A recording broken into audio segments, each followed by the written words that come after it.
Şuşada bərpa quruculuq işləri sürətlə davam etdirilir. Şəhərin tarixi görkəminin bərpası, əvvəlki şöhrətinin özünə qaytarılması üçün layihələr uğurla reallaşdırılır. Əməkdaşlarımız mədəniyyət paytaxtımız Şuşanın yenidən qurulması işləri ilə yaxından tanış olublar.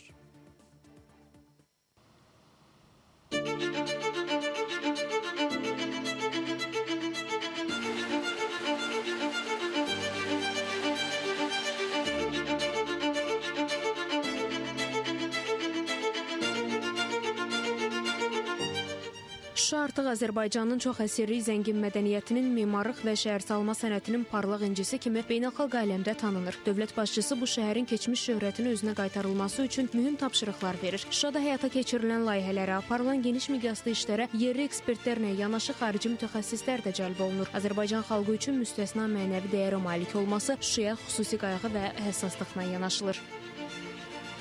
Keçmiş görkəminə qayıdan malikanələrdən biri də Mehmandarovların malikanə kompleksidir. Malikanə Mehmandarov ailəsinin nümayəndələri tərəfindən 18-ci əsrdə inşa olunub. Böyük yaşayış evi təəssüflər olsun ki, işğal dövründə ermənilər tərəfindən tamamilə dağıdılmışdır. Kiçik yaşayış evi isə Sovet dövründə Azərbaycan Milli Xalça Muzeyinin Şuşa filialı kimi fəaliyyət göstərmişdir. Hal-hazırda isə Mehmandarovların muzeyi fəaliyyət göstərir. Tikilinin memarı Kərbəlayı Səfxan Qarabağı olmuşdur.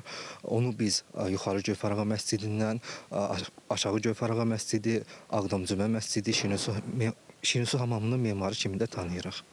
Milli Xalça Muzeyinin Şuşa filialında da Heydər Əliyev fondu tərəfindən bərpa işlərinə başlanılıb. Görülən işlər nəticəsində binanın daxili divarları, döşəmələri, tavanları bərpa olunub.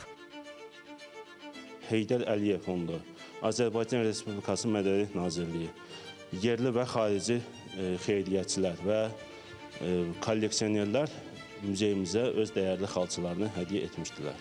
Şəhərin yenidən qurulması yerli sakinləri daha çox sevindirir. Geri qayıdan şəhər sakinləri evlə təmin olunmaqla yanaşı onların məşğulluğunun artırılması da diqqət mərkəzindədir.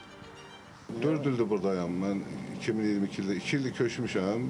4 ildə özüm buradayım. Yəni 2 il ondan qabaq gəlmişəm, işə girmişəm. Burada heç zət qalmayıb. Köhnədən burada heç zət qalmayıb. Yəni hamısı çöküb dağılıblar. İndi yəni təzə binalardır. Quruculuq işləri gedir. İsti sudur, soyuqdur, otopleniyadır, internetdir, işıqdır, hər bir şey var. Dövlət Məşğulluq Agentliyi Səyyar Kofe evləri layihəsi mənim üçün bir böyük imkan yaratdı. İndi mənim kofe barım var. Bu mənim ilk biznesimdir. Burada, Şuşada mən insanlara təzə qəhvə verərək onlara sevindirirəm. Şuşada yaşamaq bilirsiniz, bizim kimi gənclər üçün tək nostalji hisslər deyil. Sadəcə olaraq doğru zamanda, doğru yerdə Şuşanın özündə olmaq bir qürur verir bizim üçün ki, Şuşada yaşayırıq, qürurlanırıq, hansı ki, uzun illər həsrətini çəkmişik. Qeyd edək ki, ötən il ərzində dövlət tərəfindən bütün sahələrdə, xüsusilə də azad olunan ərazilərdə qarşıya qoyulan hədəflərə nail olmaq üçün böyük uğurlara imza atıldı. Emin Babayev, Loğman İsmailov, Fidan Səfər, Spois xəbər, Şuşa.